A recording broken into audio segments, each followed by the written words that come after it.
So hey guys, welcome to educators. आज अपन numericals को सॉल्व कैसे करना है फिजिक्स में वो देख लेते हैं। साइंस 1 का पेपर में लिखा गया है, एक पीवाईक्यू पेपर है 2025, मतलब अगले साल का है। सो पॉसिबिलिटी है कि अगले साल भी आपका, मतलब दिस ईयर भी 2026 में भी आपका सिमिलर पेपर आएगा। लेकिन मैं आज के वीडियो में स्पेसिफिकली इस चीज़ पे बात करने वाला हूँ क्योंकि फिजिक्स का जो न्यूमेरिकल्स रहता है उसको सॉल्व कैसे करना चाहिए, उसका मेथड कैसा रहना चाहिए, उसका फ्लो कैसे रहना चाहिए। तो बिना किसी टाइम वेस्ट किए अपन मूव करते हैं अपने वीडियो पे।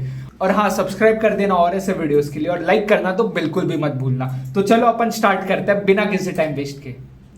अपन ये थर्ड क्वेश्चन जो NE5 लिखा हुआ है 15 मार्क के लिए टोटल पूछा गया, मतलब पर क्वेश्चन 3 मार्क का हो जाता है। तो इसमें जनरली आपके जो न्यूमेरिकल्स रहते हैं बड़े वाले वो इसमें आते हैं, और छोटे न्यूमेरिकल्स रहेंगे तो ये 2 मार्क वाले में पूछे जाएंगे। लेकिन ये वाले पेपर में 3 मार्क के लिए ग्रेविटेशन वाला पूछा गया है। तो अभी अपन देख लेते हैं कि इसको सॉल्व टॉपर ने कैसे किया है, और साथ ही साथ एक्चुअली में स्टेप्स कैसे रहने चाहिए सॉल्व करने के लिए। तो सबसे पहले तो आपको क्वेश्चन पढ़ देना है। अब मैं आपके साथ पढ़ता हूँ, प्लीज आप भी ऐसा पेपर लेके बैठो जिसपे आप लिख सको, और स्टार्ट करते हैं। चलो। An iron ball of mass 3 kg is released from a height of 125 meter and feels freely to the ground. Assuming that the value of g is 10 meter per second square, calculate time taken by the ball to reach the ground, velocity of the ball on reaching the ground. तो सबसे पहला आपको numerical आते ही करना है वो है given. लिखो मेरे साथ, गिवन और टू फाइंड। ये दो चीजों को आपको सबसे पहला लिख लेना है। सबसे पहला है गिवन। तो अभी अपन क्वेश्चन पढ़ के पहले गिवन लिख लेते हैं। तो गिवन मास कितना दिया मेरे को, 3 kg दिया है। फिर हाइट कितना दिया है, 125 मीटर दिया है। और assuming that value of g is 10 metre per second square.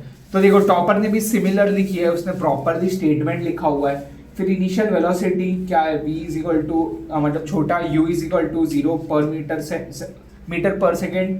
बाद में distance travelled by the ball s, acceleration लिख के रखा है कि a और g सेम हो जाता है। तो आपको भी पहले गिवन इस तरीके फॉर्मेट में लिखना है। उसके बाद टू फाइंड। देखो टू फाइंड का 2 तरीका है, या तो आप ये जो क्वेश्चन में लिखा है इसी चीज को पूरा a और b करके छाप दो, उसके बाद a ढूंढो b ढूंढो।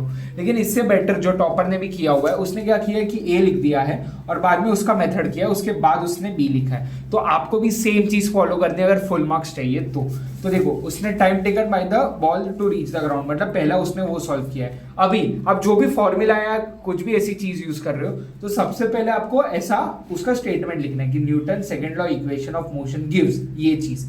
तो ऐसा फॉर्मूला लिखना है, और चाहो तो उसको ब्रैकेट भी कर सकते हो, लेकिन जरूरी नहीं, अपन फाइनल आंसर को ब्रैकेट करेंगे।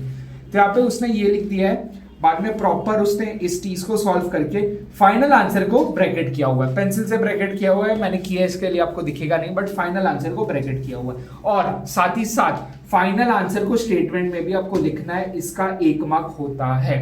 1 मार्क किसका हो गया, गिवन का हो गया। दूसरा 1 मार्क किसका हो गया, फॉर्मूला यूज करने का हो गया। और लास्ट आपका फाइनल आंसर, मतलब ये दोनों जो चीज रहती है इसका 1 मार्क मिलता है। तो ball takes 5 seconds to reach the ground, मतलब टाइम कितना लग रहा है, 5 सेकेंड लग रहा है। सो अपन ने देखा कि पहला 1 मार्क किसके लिए होता है, गिवन के लिए होता है कि गिवन ढंग से लिखा है कि नहीं। सेकंड किस चीज के लिए होता है, फॉर्मूला के लिए, फॉर्मूला लिख दो या मेथड लिख दो, कोई भी चीज चलेगा। और थर्ड किस चीज के लिए होता है, फाइनल आंसर एंड फॉर्मेट। क्या है, फाइनल आंसर एंड फॉर्मेट। तो इस हिसाब से आपके मार्क्स अलॉट होंगे। समझो अगर 2 मार्क्स का है तो क्वेश्चन आधे आधे मार्क में डिवाइड हो जाता है, कि आधे आधे मार्क का 4 चीज बनाते हैं टीचर, और उसके हिसाब से वो चेक करते हैं कि समझो मैंने फॉर्मूला अगर गलत लिखा है तो रॉन्ग हो जाए, लेकिन फाइनल आंसर राइट है। कॉपी करके आया कैसे आया पता नहीं, बट फाइनल आंसर राइट आया तो आधा मार्क यहाँ पे ही आपको फ्री में मिल जाता है। सो अभी अपन नेक्स्ट चीज पे मूव होता है, इतना ही कंप्लीट नहीं हुआ है। Velocity of the ball reaching on the ground. तो देखो velocity of the ball according to Newton's first equation of motion, final velocity v is equal to u plus at। देखो ऐसे अच्छे से लिखना है, और बाद में फाइनल वेलोसिटी मिला है उसको भी स्टेटमेंट में लिखा है। तो अब एक्चुअली में देखोगे तो 1 मार्क यहाँ पे मिला है, 1 मार्क यहाँ पे मिला है, और दूसरा 1 मार्क यहाँ पे मिला है। सो इस तरीके से इसको 3 मार्क पूरे प्रॉपरली मिल चुके हैं। सो आई होप आपको एक न्यूमेरिकल्स को सॉल्व कैसे करना है वो समझ आ गया है। और ऐसे कौन से टॉपिक पे आपको वीडियो चाहिए प्लीज कमेंट सेक्शन में अभी मेंशन करो, और सब्सक्राइब कर देना, लाइक कर देना, अगर पसंद आए तो आपके फ्रेंड्स के साथ भी शेयर कर देना। Thank you very much for staying till the end. All the best for your board exams.